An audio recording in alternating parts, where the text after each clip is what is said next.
Welcome our channel. প্রিয় বন্ধুরা, আজকে আপনাদের সাথে একটা রেসিপি শেয়ার করতে যাচ্ছি। আজকে দেখতেই পাচ্ছেন পালং শাক। আজকে প্রথমে পালং শাক রান্না করার জন্য একটা হাঁড়িতে একটু তেল এবং পেঁয়াজগুলো একটু বাদামি রঙের হয়ে আসছে। দিয়ে দিচ্ছি মশলাগুলো কষিয়ে নেওয়ার পর আমি পালং শাক রান্না করবো একটু আলু দিয়ে। আমি ওইভাবে পিচ করে নিলাম। আলুগুলো একটু কষিয়ে নেওয়ার পরে পালং শাকগুলো সুন্দর করে দিয়ে দিব।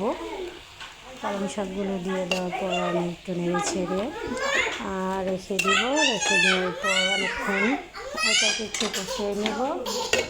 কষানোর পরে দেখেন আমি চিংড়ি মাছগুলো রেখে দিলাম। চিংড়ি মাছগুলো দিয়ে আজকে আমি পালং শাকটা রান্না করব।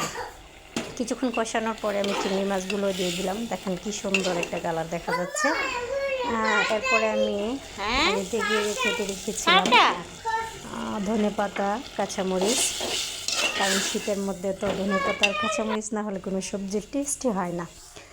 আমার রান্না প্রায় শেষ। দেখেন কি সুন্দর একটা কালার চলে আসছে।